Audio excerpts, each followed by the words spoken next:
You're listening to Australia's #1 tech podcast. Every week, join hosts Brad and Jason here on the Tech Webcast. Download our iPhone app, follow us on Twitter at Tech Webcast, and visit us online at techwebcast.info. Here are your hosts, Brad and Jason. Welcome to episode 173 of the Tech Webcast podcast, recorded on Saturday, the 4th of February, 2012. Tech Webcast is recorded every Saturday and rebroadcast on Aussie Tech Heads on Thursday nights at 7. Today's hosts are Jason, Steve, and Brad, and our guests are Jody Raines and Orsi Parkanyi. How you doing, Brad? Hey, Jason, how are you, mate? Good, good. It's been raining here all the time, dude, and cold. Raining? We had 2 days of blistering heat, and then it's back to like winter here. You have to wear a jumper and take an umbrella everywhere. That sucks, mate. We got Melbourne weather. Yeah, we got Queensland weather at the moment. It's sun's out and it's great. Love it. Everyone's just shaking it up. Yep, exactly. How's your week been, Jason? Any news you're reporting? Got 2 new shirts Good from stuff. Jinx. Yes, plug them. Who are they? What do they do? I'll wear them on next week's show maybe and let everyone have a look. But I've got a Doctor Who one with Bad Wolf on it. Cool. And Space Invaders one. It's really good. Stuff. Love Jinx. Yep. So if you want any cool T-shirts or anything like that, check them out at jinx.com. Yeah. We should talk to them and see if we can get some promotion codes or something. Sure. We would love to do that. Jinx, if you listen to the podcast, we're happy to be sponsored by us. Sponsor us. We got Steve. Hey, Steve. Hey, what's up, everybody? What's going on, mate? And Skype. How's your week been, mate? Any news? Oh, very good. Actually, kind of a little busy, but getting everything done. Cool. Explain the pre-show today. What happened on the pre-show? That was quite fun and funny. I don't know. It's like Jody didn't understand anything. She was so confused, like the whole pre-show. So yeah, she didn't understand what was going on. We were talking about coffee and stuff, and she thought we'd have Brad Pitt on here. It's quite funny. So, yeah. So who are the guests today, Jason? We got Orsi and Jody. Yeah, Jody Raines, a podcast host, and Orsi Parkanyi from womenadsentrepreneurs.com.au. Cool. We'll be having a chat to them after the news. All right, let's get into the news then, and then we'll come back. Alrighty. The internet could be on the verge of a revolution as internet providers use new technology to filter out pirated material, child pornography and malware, and buddy up with copyright owners to bolster their own revenues, an Australian technologist has forecast. Kevin Burmeister, one of the original financial backers of Skype, said in a blog that technology sold by the likes of network equipment giants Cisco, Juniper and Huawei have developed to a point where it could be possible for internet providers to offer a global file registry filter that would reduce piracy and net nasties to a very small problem. Burmeister forecast internet providers might be willing to invest in the technology to filter the net if they could redirect customers' requests for pirated content to legitimate websites and earn a cut of music and movie sales. That prospect might be shocking to some, he said. However, the open internet was never much for loyalty, and the internet providers, together with the world's largest copyright owners and media partners, may just have sufficient reason to be excited by a new world order in which the Wild West days of the internet's early beginnings are nearing their end. Apple chief executive Tim Cook has responded to media reports alleging harsh working conditions in China for manufacturing employees of the popular gadget maker. Cook, who took over as chief executive from Apple's late co-founder Steve Jobs, addressed the reports of long hours and occasionally unsafe conditions in an email obtained by 9to5 Mac website. Cook's message comes after the New York Times and other media outlets published stories about working conditions in factories in China, which make parts or assemble Apple devices such as the iPhone and the iPad. As a company and as individuals, we are defined by our values, Cook said in the email. Unfortunately, some people are questioning Apple's values today, and I'd like to address this with you directly. The Times report cited safety issues and said workers assembling iPhones, iPads and other devices often labour in harsh conditions and work excessive overtime. The newspaper said 2 explosions at iPad factories last year killed 4 people and injured 77. We care about every worker in our worldwide supply chain, Cook said. Any accident is deeply troubling and any issue with working conditions is a cause for concern. Any suggestion that we don't care is patently false and offensive to us, he said. As you know better than anyone, accusations like these are contrary to our values. It's not who we are.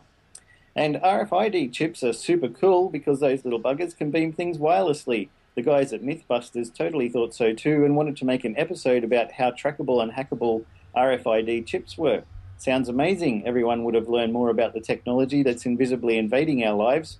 But no, credit card companies banned them. Specifically, it looks like the lawyers of Visa, American Express, Discover, and all the other big wig debt-sloping credit card companies got in immediate contact with Discovery, the network that airs MythBusters, and told them if Savage and crew did the episode, the credit card companies would pull its advertisements and commercials from Discovery.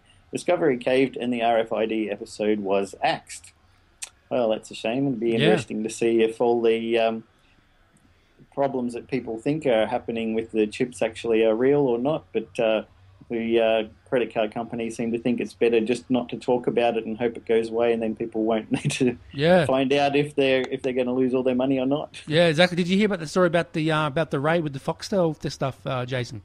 Yeah, they're down at Hurstville near Sydney. The pirate TV stations, was it 1,000 TV stations for $90 a month? Or something? It's crazy, and apparently there was some sort of Apple USB thing as well. Oh, okay. I didn't see that one. Yeah, something I know. Yeah, I heard about that too. Yeah, crazy. I don't know why people do it. It's crazy. I won't be doing that again now. No. Start selling the Apple computer thing. They got shut down pretty quick. Yeah, it did. Yeah. So, what are your thoughts on them stories, Steve? I think there was a few with the MythBusters. I don't know. Their show got taken off the air for a while. I think it's still off because they were filming the Cannonball, and supposedly they misfired or they didn't hit the backstop, and it actually went into town. It like bounced on the city street, went through some 2 houses, and it finally hit a car. Yeah. And so after that, I didn't see any more MythBuster episodes for it's been 2 months now. Well, we've still got them, but ours are like 5 years behind, so we're just seeing repeats all the time anyway. Oh, okay. Yeah. So who knows if MythBusters is going to be coming back or not? Haven't heard anything. Yeah, I'm not sure. All right, we're talking to Jody and someone else comes from the name. Jason. Where's it? Orsi. Hey, Orsi. How are you? Hello. And Jody. Hey, Jody. Welcome to the show, girls. Hello. Greetings. Thank you for having me. No problem. So, Orsi, tell us about what you do first. I started a social venture called Women as Entrepreneurs about 3 months ago. And I basically struggled to find any network in Australia which was focused on purely female entrepreneurship. So I started a group on Meetup, and it just grew from there. Nice. And I started a blog as well where I video interview accomplished female entrepreneurs and just basically trying to find out the story behind it, their success, and how they achieve that. Good stuff. Who's your favourite interview so far? Kate Kendall was interesting. Yeah. Last week I interviewed her in Melbourne.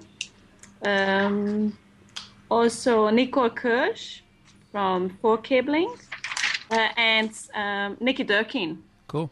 As well. Good stuff. So what sort of equipment do you use and that sort of thing, and web hosting and that sort of stuff? Do you work by yourself or?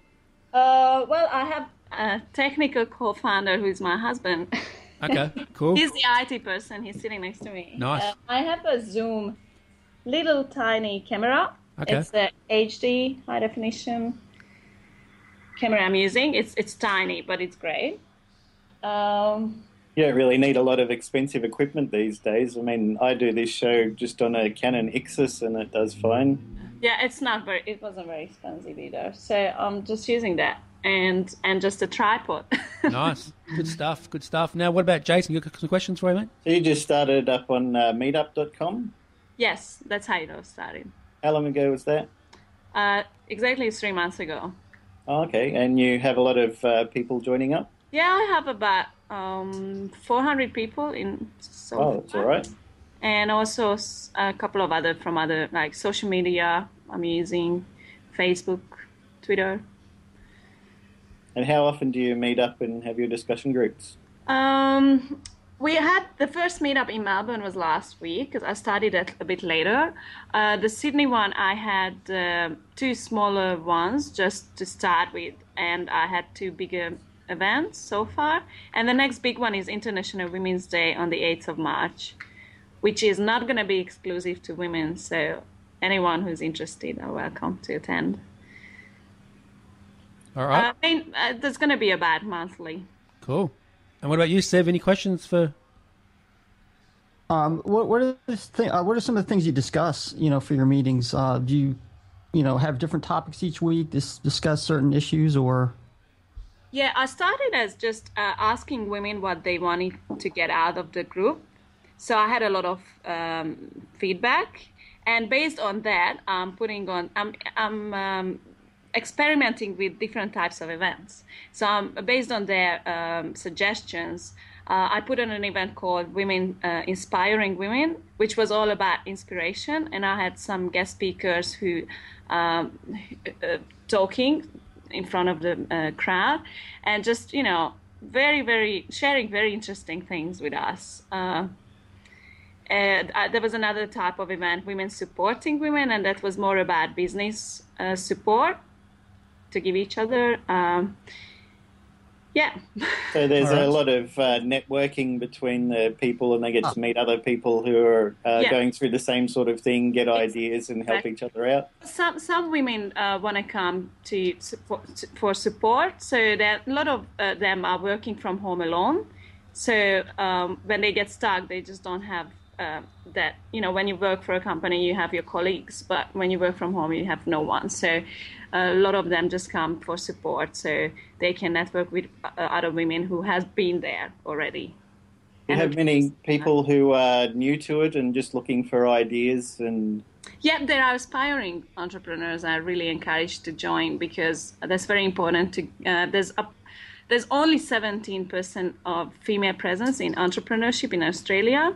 So one of my aim is to increase this number, and that we can increase it by getting more women into entrepreneurship. And we can only do that if we can provide supports to them and also inspire them so they can decide. For women, I think it's a bit difficult. It's really stepping out of their comfort zone to start their own venture. And you have a few experts who've been doing it for quite a while with experience? Yeah, I have accomplished entrepreneurs in my group who try to, as mentors. And that's what I'm trying to get out of my videos. Some, advice from them, mentorship from them. Does that cost money? It's free to join.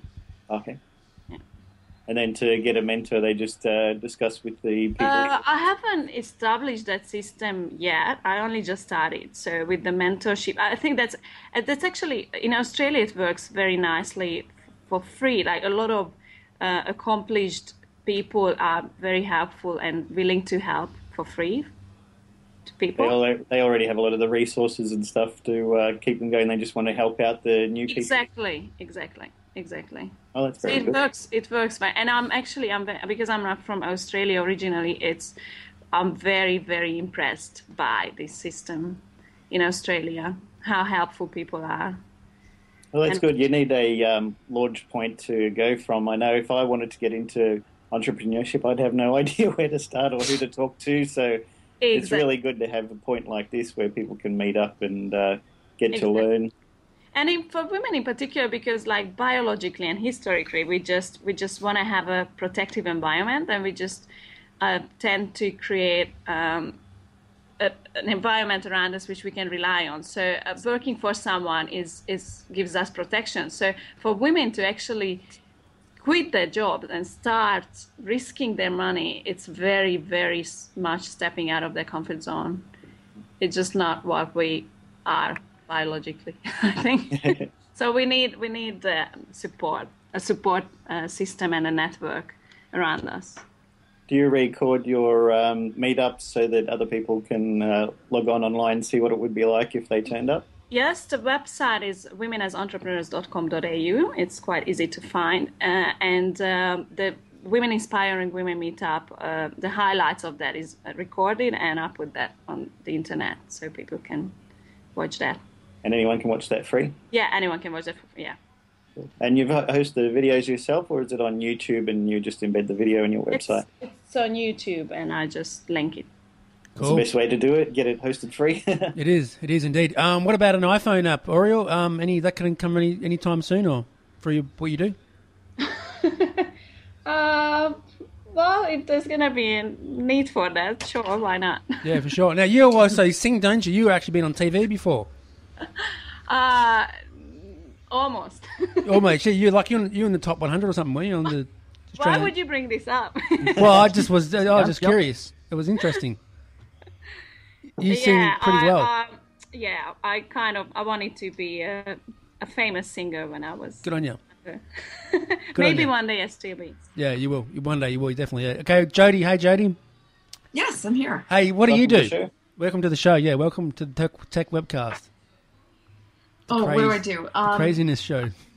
You guys, you got me so confused, and I think you took advantage of the fact that I'm blonde. So that was so not fair. That's got nothing to do with it. I blame you, Brad. No, blame Steve. Whatever works. I'm surprised nobody blamed me yet. So No, yeah, blame Steve, not me. He's the one who's talking about the coffee. Yes, well, the coffee, yeah, and Steph, I want some of that coffee. But and I'm fascinated, by the way, by the whole idea of women as entrepreneurs, Hiroshi. I just I think that's fascinating, and I think it's absolutely laudable to find women who have the guts and the drive to go out on their own. So, thank you. That's pretty neat stuff. I have a company that does internet marketing. I'm an old school marketer that learned new tricks. I work with companies all over the world, which is kind of fascinating to me. But the whole premise is, if you position yourself correctly, most people are using the internet to find whatever product or service they're looking for. So if you position yourself correctly, the clients or potential prospects will find you. And as an outreach of that, my company is called WebMarcom. You can find us online at webmarcom.net. I also am a co-host for 2 different podcasts. One of them is called Addicted to Social Media, and that's located at a2sm.com. We've been doing that for a couple of years now, and we've had the opportunity to interview some social media experts like Chris Brogan, Amber Mack, Tamar Weinberg from Mashable, Brian Salas, Louis Lemeur, who has Seismic, Lynette Young. She's up and coming. She created the Women of Google Plus, and that would be a good person for you to meet, Hiroshi. You know, like that whole idea of women using social media. The other podcast that I'm a co-host for is called Social Media Hangout, and we actually do that as a Google Plus social media hangout. Cool. And you can find that online at socialmediahangout.com. So very immersed in this whole idea of social, the social world changing the way marketers market. So what sort of equipment do you use, Jody, for your podcast? Actually, the Google Plus Hangout, and I believe right now we're using Screencast-O-Matic, if I'm not mistaken. Seth actually does the taping, but he has the Hangouts that broadcast. On air, okay, yep. So, cool. Yeah, so that's made it a lot easier. And the cool thing about that is that it's saved on YouTube immediately. So, yep, definitely. It takes a lot of the hassle out of it. How long has the website's been around for, and the podcast? The social media hangout is relatively new. That's maybe a couple of months old. A2SM has been around for, I want to say probably 3 years. I've been part of it for about a year and a half. Okay. And you mentioned Amber Mack. Do you work with her, or have you met her? Or Amber was a guest on our show. Oh, nice, good stuff. Wow, that's fantastic. That's cool. Yeah, she's awesome. I think the world of her. She had just finished her book and was releasing it when we interviewed her. So cool. All right, Steve, any questions? Definitely. I've been doing some research on her website, and I wanted to make one statement and one question. Go ahead. At least that I noticed you kind of do a lot that's for like branding of their products or services through social media. And now I know there's one thing in here that mentions about Facebook, because I know there's certain social media that don't supposedly allow you to use them for commercial purposes. And I thought Facebook was one because I was looking through the terms of service for somebody else. And so, what do you think about that when, in Facebook in particular? I don't know if there's, certain cleavage for that. It's almost become an expectation when people are on Facebook that your business would be there. What I find interesting about it is there's the personal pages and then there's business pages. Initially, there was kind of a rift between Facebook and Google, where the personal pages were not Googleable. And it was almost kind of like a struggle who was going to get dominance. And I think to some extent it might still be now that Google Plus has become its own social platform. But when Facebook introduced the business pages, the interesting thing about that was that they are Googleable. And businesses are going to obviously go where their customers are. With the mass of people who are involved on Facebook, it would be tantamount to being the third largest country in the world if you look at the number of people on Facebook. It would be foolish for companies not to be there. The number one mistake that I see happening, though, is that some companies don't recognize the difference between a business page and a personal page, and they create a personal profile for their business, which is kind of ironic because you can't really be a friend of a business. So, and the other part that they're doing a disservice to themselves about is that if they have a personal profile, it's not Googleable. So, I see that happening a lot. But I think it's important still to be on Facebook. I also, as Google Plus has become more prominent, there's been kind of this surge of people who are outcrying against Facebook because of the privacy policy and all of the missteps that were made on Facebook. And I know, for example, Brogan was one of the first ones who he said he was going to close his Facebook profile and he's going to move everything to Google Plus. The irony is he's still on Facebook. So I think if your friends are there, you tend to be there too, but that's just me. You can't really get away from it. So does Facebook do have their pages you can't put your business on there? Because I noticed you said that in your website too. You mentioned a little bit about it. Yeah, there's different ways that you can set up profiles on on Facebook. So the first, obviously, is a personal profile. Then there's a business page, which is different. If you're a business, you ask people to like your business as opposed to becoming a friend of your business. And then third, there are groups, which has kind of gone through an evolution. It's a little bit strange right now because if you create a group on Facebook and you tell people you can add people to this group, in order to not be part of the group, you have to opt out of it.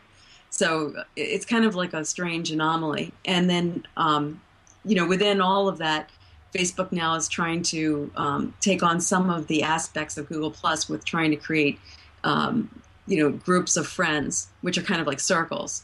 But I see them as being very, very different. The whole idea. Yes. Can I also have a question with the Facebook, because this is a kind of problem which I'm facing right now. I had a personal profile on Facebook, and then people started to add me who I didn't know.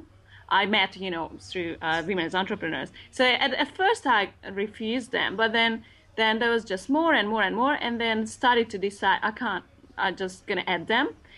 But I kind of feel like I lost every privacy I had because I don't have my personal Facebook account anymore because it's full of people. Yeah, I don't really you should know. just make so like what a do person. you guys do about that? I just make we just made a podcast site, Facebook page, and then I think Jay does the same thing, and Steve has a Chatterbox live page, and so does Jason. Do you still keep your personal to only your friends? Yeah. Well, Here's my take on it. Honestly, I don't think that anything you put out there is ever going to be personal. Yeah. I think that Zuckerberg has proven to us time and time again that when he decides he's going to change the rules, he just changes the rules, and you have no say over it. So the whole concept of anything being personal is erroneous. And if you take that as the premise, if somebody wants to friend you on Facebook and there's somebody that you've met through your company and you don't become friends with them, they may become offended. There is with... Go ahead, I'm sorry. Yes, I agree with you. But there is within Facebook, you can even person by person create different settings or different views where you can restrict certain pictures to certain groups. Like you call a group, let's say your inner circle. You can call a group your acquaintances, and you can call another group perhaps strangers. And you can accept them all as friends, and then you create rules for each of those different groups, and then you assign those people that you friend to one of the groups that you've created so that they would have maybe not visibility to anything. The only downside is that if the privacy settings change, those can get shifted, and again, anything that you put out there, you just have to assume is going to be public. Mm-hmm. I don't know. Do you guys agree with me? Steve, I know I interrupted you like 17 times when you were trying to talk. Oh, that's okay. Yeah, I was going to mention a few things. Yeah, and pretty much anything really you put on the internet, you can't take it for granted it's going to be private. So you got to really, think about that, especially if you're getting hired for a job or they can scan your Facebook page and, oh my gosh, you're swearing at somebody on Facebook or whatever. And of course, it was mentioned, I think, Brad, and a couple other things. We do have our show page on Facebook, which is actually probably not allowed, but it seems like Facebook is not really, are hard pressed about it like Google Plus was, because me and Brad got in trouble and we got our account taken down, and so we had to change it. So that's what I wanted to add in there. That's all right. Jason, any questions, mate? Yeah, I think for Orsi, perhaps you could have two Facebook accounts if it's been overwhelmed so far. One that is for personal with friends, and the other one for the networking. And just rename one of them with brackets at the end of it, social or something like that, and the other one is just for your friends. And you can add them on and have private conversations, or just posting photos and things that you want your friends to see. And the other one you can use for the networking, since it's already overloaded with the networkers. I think you would have possibly a bit of difficulty just creating a page and getting people who are all added as friends to unfriend you and then join the page, because it's a bit late for that now. I'm already overwhelmed because I have a group and I have a page for the women as entrepreneurs, and I also have my private, and I also have Twitter, and so it's already overwhelming to all these. With a lot of people that you don't really know. And actually, I find the group working best, which turned into a forum. The only thing which I'm having difficulties with trying to prevent spam and just self-promotion. Yeah, trying to manage it. Or exactly, because that gets sent out to all the few hundred people in the group. But other than that, it's a great way for a forum. So when someone is having, for example, I'm having difficulties with hiring people. Have you ever been there? Do you have any advice for me? Then they can discuss that. So I really like that. Yeah, definitely. Yeah. All right, well, that's good. So, Jody, how often do you record your shows? Pretty much on a weekly basis. Cool. Do you enjoy it? Mm-hmm. Oh, yeah, absolutely. Do you talk about coffee? I'm incredibly honored and flattered to be on this show as well, so thank you. Do you talk about coffee? I drink a lot of coffee, but... Do you find that the main social networks that you concentrate on Facebook, Google Plus, and Twitter? I spent a lot of time on Twitter, I would say probably a couple of years ago, very focused on Twitter. Recently, it's more Facebook and Google Plus, and I find myself getting lost on Google Plus. I really enjoy it a lot. I spent a little bit of time on Quora. That was kind of like a bump. I don't really spend much time on Quora anymore. LinkedIn, that's a staple. I think that's important. Obviously, YouTube is important, but I would say that of all of them, I've unfortunately kind of turned my back on Twitter. More than a little bit. I've not been spending that much time on it. Where do you find you get your most valuable interaction and feedback? Is it on Facebook as opposed to Google Plus? Or are they two different sets of people that would follow you there and interact with you? Very different. That's a good question. What I find on Facebook, most of the people that I'm connected with on Facebook, I've either connected with them elsewhere or I know them personally. So it's kind of a different interaction. I don't really make new acquaintances on Facebook. I don't expect to. However, on Google Plus, it's kind of Twitter-like because you're connecting with people that you wouldn't have connected with ordinarily. So you can search by interest, you can search by, friends of friends. So it's got that kind of Twitter-like aspect, but I find that it's deeper. The connections are more robust in terms of the kind of information you can share. Sure. Yeah. What do you think, Brad? I know you're on there a lot. What do you think? About Google Plus? Yeah. I love it. That's great. I think it's great fun. I've met a lot of people and that sort of thing, and it's great to meet people and stuff, yeah. It seems a lot more open for people to find you on Google Plus because it's not quite as locked down. Just about anyone can add you to a circle if they want to, whereas it's a bit harder on Facebook to do that kind of thing because it's mostly friends of friends kind of. Yeah, exactly. Is Google Plus big in Australia as well? Because I've never used it. Yes, it is. Isn't it? Yeah, it is in Australia. Yeah, you can just sign up for it. It's pretty easy to do. How is it better than the rest? Jason, you want to explain? It's just a different set of people that are on there to interact with in a different way, different environment. Once you're on there, you can create a business page like you can with Facebook quite easily. I think you can probably do as many business pages you want like Facebook has, but there'll be a lot of people who might be doing a search for entrepreneurs or women entrepreneurs, and if you've got that in your information, they'll see you there and they can add you into their circle, which means that anything that you paste onto your wall that's set up as public or into a particular circle that you've created yourself, they'll be able to see when they log into theirs. Okay. But I think that the coolest thing about Google Plus are the Hangouts. Yeah, I agree.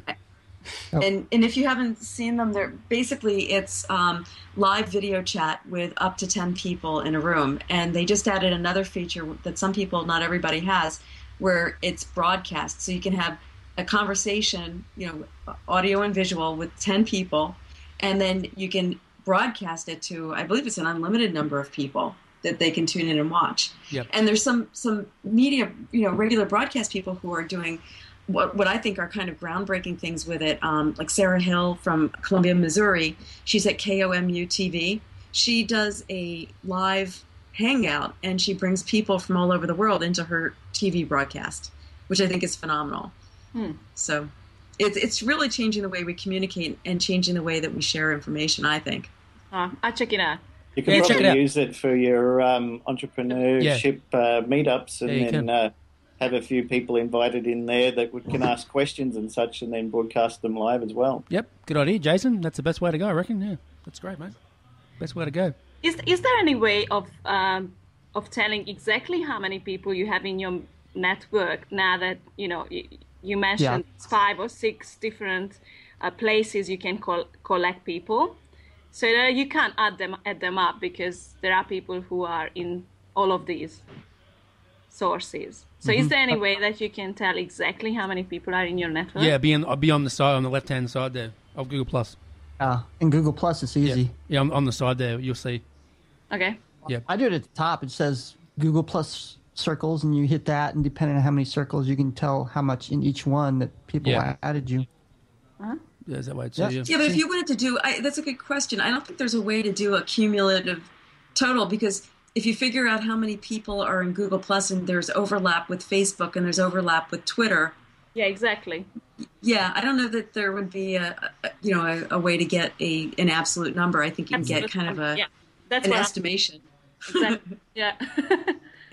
Well, you can tell within Google Plus itself, but not necessarily if it's linked up to Facebook per se. But Maybe that's a good startup idea. Yeah. Good idea. It exactly gives you how many people. Yep, exactly. All right. How they overlapped. That's great. All right, Jason, anything else before we go, mate? You want to mention? Just have a talk about our apps of the week. Yeah, sure. Go ahead. Yep. What's your, mate? Yep. What's your one For first? mine, I've chosen an app called PlainText, which is free for use. Nice. It's for editing text on iPad and iPhone. PlainText is a simple text editor with a paper-like user interface. Unlike the default Notes app, PlainText allows you to create and organize your documents in folders and sync everything with Dropbox.com. So Wicked. if you've got a Dropbox account, you can do it all there. It's free, which has ads at the bottom, but I think it was not very much money to register, which I did, so that you get it ad-free. It just gives you a little bit more screen real estate, but you can use it with the ads if you like. I found it very useful. So whenever I've got an idea while I'm out and about, and I just want to save it for the future, I used to always email myself my ideas. Okay. And then get home and sort through my emails. But now I just type it into plain text in a folder there, and it uses the 3G on my phone to synchronize it to Dropbox, and then there it is when I get home. Good stuff, mate. Good stuff. Also, do you watch much TV, Jason, on your iPad? No. Oh, okay. I'm going to mention a couple others to you, but anyway, that's a fail. What about you, Steve? Do you watch much TV on your iPad? No, I just prefer, I like a wired connection because my internet's spotty enough through wireless. So usually I prefer, if I'm watching TV, just do it through a wired network. All right. Do you have an iPhone app or an iPad app you want to talk about, Steve? No, I didn't have any for this week. All right. Check out. I have one called Foodspotting that got an update the other day. Robert Scoble did an interview with the person who made the app and stuff. So it's a great app. And you were going to also mention Crackle? Oh, yeah, Crackle. Yeah, Crackle on the Xbox 360 is now out on Xbox 360. That's great. Check that out. Steve and Jason and viewing Jody. movies upcoming and information about all them. new movies each month, TV shows, anything you want to watch on that's all free. There may be that's one. That's also on the iPad too, isn't it? Yeah, also on the iPad and the iPhone. Check them out. Check it out. Jody, do you have an Xbox or? No. Oh, you don't? Okay. You have an Xbox. Okay. Cool. All right. Well, that's great. Check out that Crackle on the Xbox and What about you? Me. Yep. Me. Orsi? What do you think? I have never used Google Plus. What do you think? What about an Xbox? Do you have an Xbox? I'm sure you have an Xbox. I thought she was a heavy gamer. That's what I thought too. No, sorry. You have an Xbox, okay. Well, then you should I'd like to get a Wii, though. Well, yeah, get an Xbox and get an iPhone 4S. I reckon. I don't even have time to watch TV anymore. Too busy. These are business women. Yeah, exactly. Yeah, exactly. All right, so Steve, any last words before we go, mate? What's coming up in your show before we go? Guys, stick around. We got we're going to be talking about multicam editing for Final Cut Pro 10, and we got some new features out that has been released on Wednesday. I'm going to show you that as well, so stick around. And more coffee. And Jason, where can they find you on Twitter, mate? Yep, Twitter, Warlock, WAULOK, and Blue Bilby Apps, and you can find me at bluebilby.com. Cool, and also on Facebook. And on Facebook. Yep, on Facebook. And me, Brad Oz, and a Tech Webcast. Jody, where can they find you? You want to know where to find me? Is that what you're asking? Yeah. I'm sorry. Okay, you can find me on Twitter as Sunswept, SUNSWEPT, on Facebook, LinkedIn, YouTube, and Google Plus as Jody Raines. Find me at my website, webmarcom.net, or you can find our podcast, A2SM, on iTunes. Cool. And the social media hangout is also on iTunes. What day do you record that podcast? Social media podcast we record on Tuesday afternoon, and that's in the U.S., and A2SM typically is Wednesday afternoon. Oh, okay. I seen your show on a Friday, I think it was. Or was it a Monday? Well, we released it on Friday. Oh, okay, that's what it was. Okay, cool. All right, and Orsi, yep. Orsi, what about you, Orsi? You can find me on Twitter on We for Women as Entrepreneurs. Cool. We. Yep. _ Sydney. And also the website is womenasentrepreneurs.com.au, and Facebook group Women as Entrepreneurs, Facebook page Women as Entrepreneurs, and meetup.com. Cool. Who's coming up on your show, Orsi, when you're interviewing next couple of people? Next one gonna be. I have a couple of names I haven't decided on yet. Oh yeah. Okay. You should interview some people. Next time I want to have someone from my. Let me get Jody. She can talk about coffee. Yeah. I really like to interview an Aboriginal female entrepreneur. Oh yeah, that'd be good. Yeah, that's a great idea. Yeah, that's a great idea. That'd be great. I've never actually found any, but. And actually, I have this idea to travel around Australia with a camper van and just find interesting female entrepreneurs and interview them. So. Yeah, you actually mentioned that to me this morning on Skype. That's a great idea. Yeah, that's a great idea. I'm looking for sponsors. What sort of sponsor are you looking for? Someone I can get a caravan van, a camper van. And what else do I need? Equipment. Yeah, you need a good camera and a good phone and stuff. Yeah, and that's pretty much it. I don't eat a lot, so I just need some food. You can just eat. Not a lot of things, but yeah. So once I get everything done, I really want to go and just find out whether I can find female entrepreneurs, whether I can find interesting stories and just share that. That might be interesting for people in the United States as well. Actually, definitely. I'm getting some interest from the States. That's good. Website, good on you. Very exciting. We'll get more after this podcast, trust me. That's good. Sounds good. That's good. All right, Number 2 podcast. What's that, Jason? We're number 2, aren't we? We were number 2. We've gone down. We'll come back up again after this one. Hope so. Thanks, girls, for coming on. Thanks to Jody and Orsi. Thank you.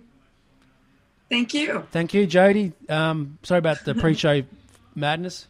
It's all fun. It is. It's quite fun, isn't it? You can have me anytime. Yep. Come back anytime. Yeah, come back anytime. That's great. Come back anytime.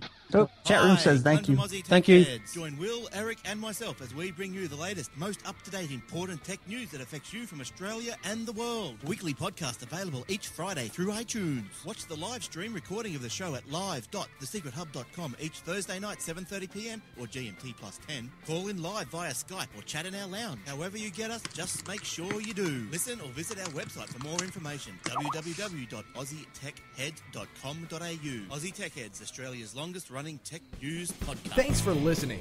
Be sure to check out Tech Webcast on blip.tv and subscribe to our podcast on iTunes to make sure you always have the latest episode at your fingertips. Tech Webcast, Tech Talk for Geeks.